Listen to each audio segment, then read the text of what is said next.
ठंड का महीना शुरू हो चुका था। कड़ाके की ठंड चारों ओर अपना कहर ढा रही थी। माँ, पिताजी, आप मुझे क्यों छोड़कर चले गए? क्या मैं इतना बुरा था? गांव के लोग मुझे अनाथ और बेसहारा कहकर बुलाते हैं। कोई मुझे प्यार से नहीं देखता। सब कहते हैं कि मैं वही बच्चा हूँ जिसने पैदा होते ही अपने माँ बाप को मार दिया। लेकिन इसमें मेरी क्या गलती थी पिताजी? क्या किसी बच्चे का जन्म लेना भी गुनाह होता है? राजू सीधा राशन की दुकान पर पहुंचता है। साहब, अगर दुकान पर कोई भी काम हो तो मुझे दे दीजिए। झाड़ू पोछा, बोरी उठाना, दुकान की सफाई, जो कहेंगे मैं कर लूँगा। बस 2 वक्त की रोटी मिल जाए। चल वे भिखारी, तेरे जैसे को मैं अपनी दुकान पर रखूं? तू तो पैदा होते ही अपने माँ बाप को खा गया। तुझे यहाँ रख लिया तो पता नहीं कहीं मैं भी ना मर जाऊं। साहब, ऐसा मत बोलिए। इसमें मेरी क्या गलती थी? एक दिन मेरा भी आपसे बड़ा ढाबा होगा। बस आज मुझे थोड़ा सहारा चाहिए। मेहनत मैं खुद कर लूँगा। भीख नहीं मांग रहा। राजू की बात सुनकर दुकानदार को और गुस्सा आ गया। अरे वाह, भिखारी बोलेगा मेहनत की बात। ले, ये पैसे पकड़, इन्हें उठा और अपना काम शुरू कर दे। मैं भी देखूंगा कि तू मेहनत करके इंसान कैसे बनता है और ढाबा कैसे खोलता है। आज सब मुझे भिखारी समझ रहे हैं, लेकिन एक दिन यही लोग मेरी मेहनत के आगे सिर झुकाएंगे। राजू वहाँ से चला गया। एक सुनसान जगह पर बैठकर वो सोचने लगा, ढाबा कैसे खोलूं? मेरे पास ना जमीन है, ना चूल्हा, ना बर्तन, लेकिन मेरे पास हिम्मत है। पीछे पड़े कूड़े के ढेर में उसकी नजर गई। उसने वहां से मिट्टी इकट्ठा की, टूटे फूटे सामान निकाले और अपनी मेहनत से एक छोटा सा मिट्टी का चूल्हा बना डाला। जो थोड़े पैसे उसके पास थे उनसे वो थोड़ा सा राशन ले आया और मिट्टी के उसी चूल्हे पर जब उसने खाना चढ़ाया तो धुएं के साथ साथ उसकी आंखों में सपने भी उठने लगे। थोड़ी देर में खुशबू दूर दूर तक फैल गई। तभी गांव का जाना माना अमीर सेठ उधर से गुजर रहा था। खुशबू ने उसके कदम रोक लिए। अरे बेटा, जरा रुक। तू ये क्या बना रहा है? खुशबू तो किसी बड़े ढाबे से भी बढ़कर आ रही है। साहब, ये खाना मैंने अपनी मेहनत से बनाया है। कुछ खास मसाले डाले हैं। अगर आप चाहें तो चक्कर देख लीजिए। सेठ ने एक कौर लिया, फिर दूसरा और फिर पूरा कटोरा खाली कर दिया। उसकी आंखें फैल गईं। अरे बेटा, ऐसा स्वाद तो मैंने बड़ी बड़ी दावतों में भी नहीं चखा। हमारे गांव का जो मशहूर ढाबा है उससे भी ज्यादा स्वादिष्ट है ये खाना। इतने में पास के ढाबे का मालिक ये सब देख रहा था। उसके अंदर जलन की आग भड़क उठी। वो गुस्से में दौड़ता हुआ आया। अरे ओ भिखारी, तूने मुझसे पैसे लिए और मेरे ढाबे के सामने ही खाना बनाना शुरू कर दिया। अभी तेरी कराही फेंक देता हूं। खबरदार, ज्यादा होशियारी मत दिखा। बच्चे का खाना क्यों फेंकेगा? उसने अपनी मेहनत से बनाया है। ये सब मेरे पैसों का है। मैं फेंकूं या बेचूं मेरी मर्जी। अच्छा बता, तेरे कितने पैसे हैं? मैं देता हूं, लेकिन याद रख, मैं सिर्फ पैसे नहीं दूंगा, प्रॉफिट भी दूंगा। 200 रुपए चाहिए। क्योंकि मुझे नुकसान भी हुआ है। अमीर सेठ ने बिना सोचे जेब से पैसे निकाले और उसके हाथ में थमा दिए। ले, 200 रुपए। अब यहां से दफा हो जा। मेहनत करने वालों के रास्ते में रोड़े मत अटकाया कर। ढाबे वाला पैसे लेकर गुस्से में वहां से चला गया।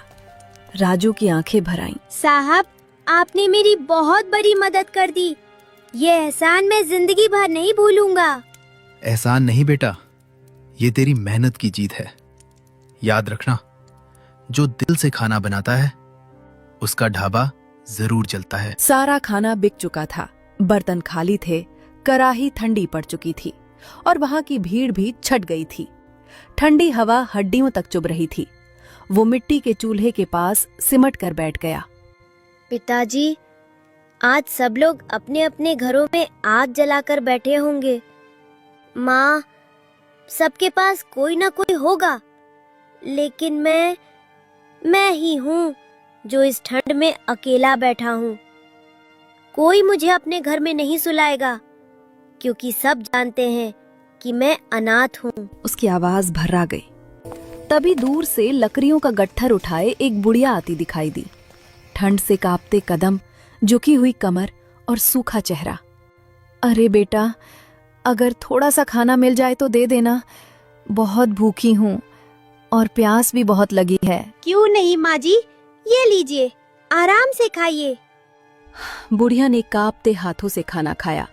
2 कौर लेते ही उसकी आंखों में चमक आ गई। अरे बेटा, ऐसा स्वाद तो मैंने बरसों में नहीं खाया। भगवान तुझे बहुत आगे ले जाए। फिर उसने खाली थाल राजू की तरफ बढ़ाते हुए पूछा, लेकिन बेटा, अब तू क्या खाएगा? तेरे लिए तो कुछ बचा ही नहीं। नहीं माँ जी, आप मुझे बस आशीर्वाद दे दीजिए, वही मेरे लिए बहुत है।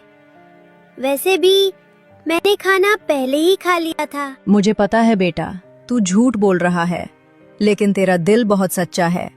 उसने अपने सिर से लकड़ियों का गट्ठर उतारा और राजू की ओर बढ़ा दिया। ये ले, लकड़ियां रख ले, इस ठंड में ये आग तेरा साथ देगी। राजू ने उन लकड़ियों में आग जलाई। आग की लपटें उठीं तो जैसे उसके दिल की ठंड भी कुछ कम हो गई। वो आग के सामने हाथ सेंकते हुए आसमान की ओर देखने लगा। माँ, पिताजी, आज मुझे बहुत तेज भूख लगी है, लेकिन ये खाना मैंने उस माँ को दे दिया, क्योंकि मुझे पता है जब इंसान को जरूरत होती है और कोई मदद नहीं करता तो दिल कितना टूटता है। ठंड अब और तेज हो चुकी थी। हवा ऐसे लग रही थी जैसे शरीर को चीरती हुई निकल जाए। राजू आग के पास सिमटा बैठा था।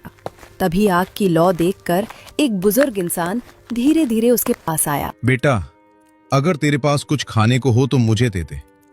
मैं दूसरे गांव से पैदल आया हूँ, बहुत भूखा हूँ।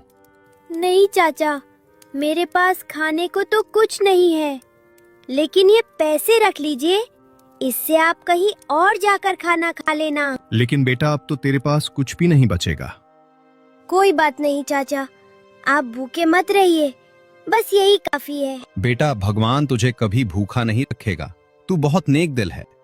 अगली सुबह हुई। अब राजू के सामने खाली पतीला था। न पैसे थे, न राशन लाने का इंतजाम। वो पतीले को देखे जा रहा था। तभी दूर से गांव का वही अमीर इंसान अपने एक दोस्त के साथ आता दिखाई दिया। अरे भाइयों, जिसकी मैं बात कर रहा था वही है ये राजू।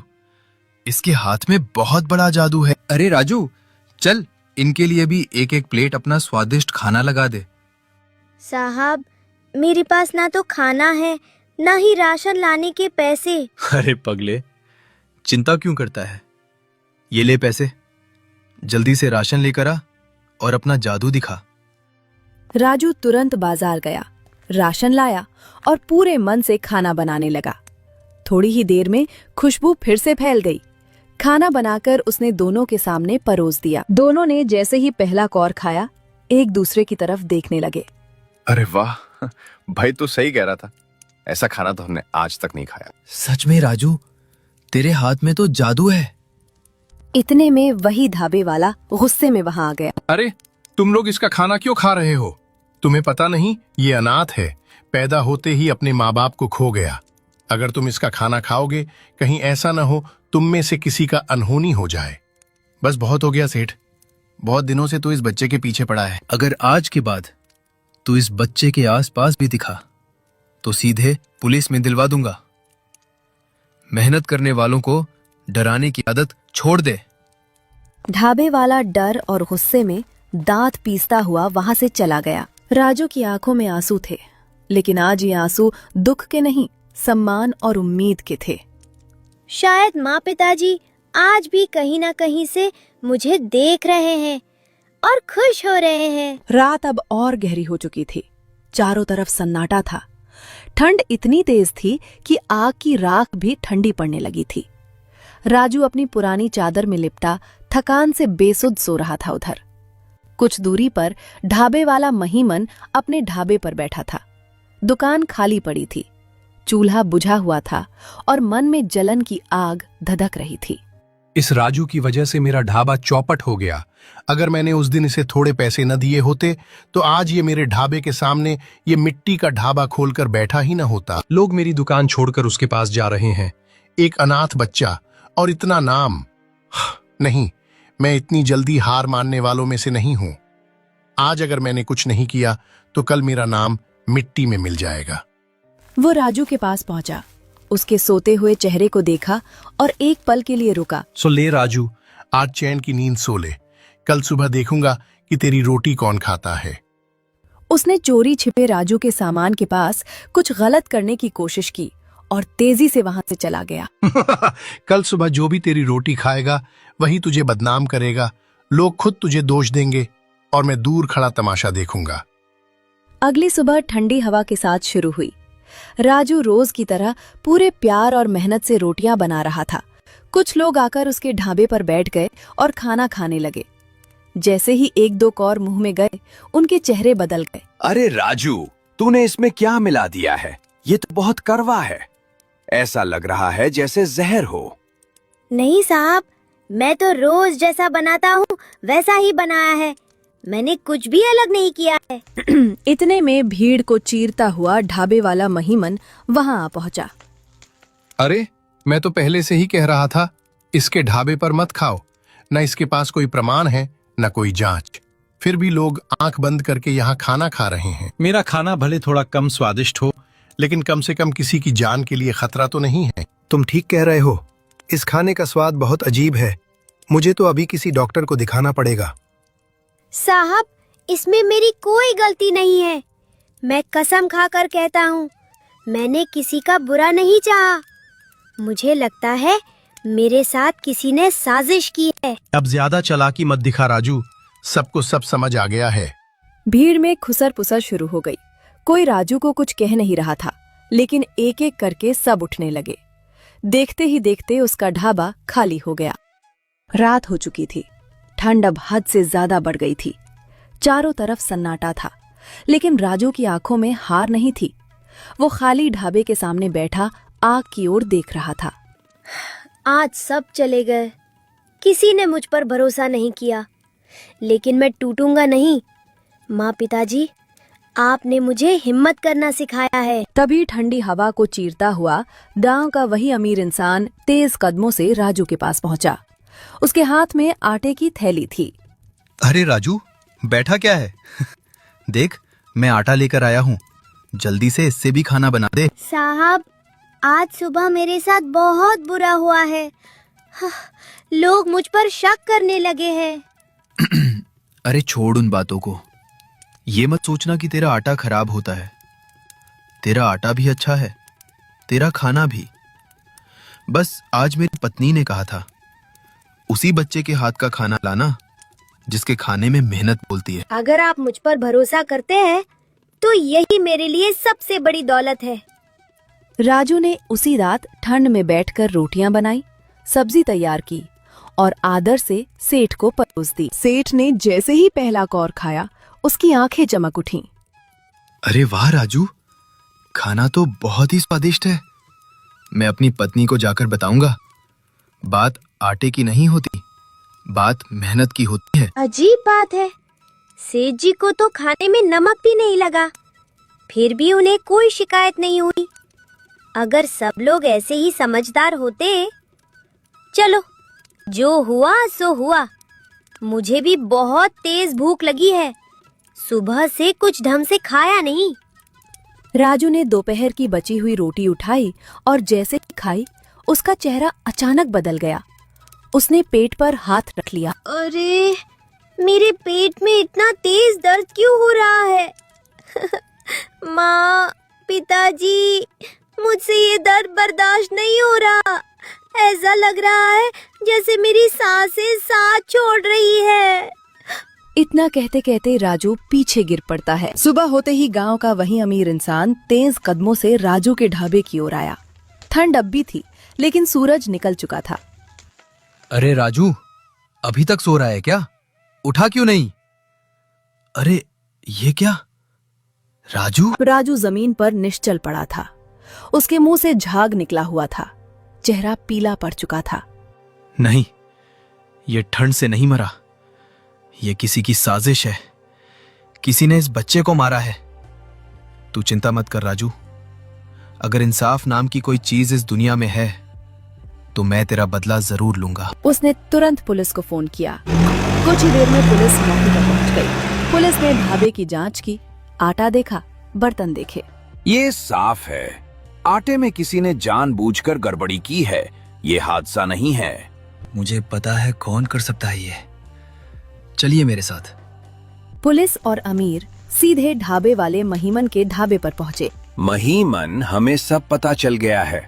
राजू के आटे में जो जहर मिला था उस पर तुम्हारे हाथों के निशान मिले हैं। साहब, मैंने कुछ नहीं किया, मुझे माफ कर दीजिए। ज्यादा सफाई देने की कोशिश मत कर, सच्चाई हमारे सामने है। साहब, मैं उसे मारना नहीं चाहता था, मैं तो बस उसका नाम खराब करना चाहता था। लेकिन वो बच्चा बहुत छोटा था, उस पर जल्दी असर हो गया। तूने उसकी मेहनत से जलकर उसकी जिंदगी छीन ली। एक अनाथ बच्चे से भी तुझे डर लगने लगा था। पुलिस ने ढाबे वाले को हथकड़ी लगाई और ले गई। उसी जगह जहां राजू मिट्टी के चूल्हे पर खाना बनाता था, अमीर इंसान ने एक छोटा लेकिन पक्का ढाबा खुलवाया।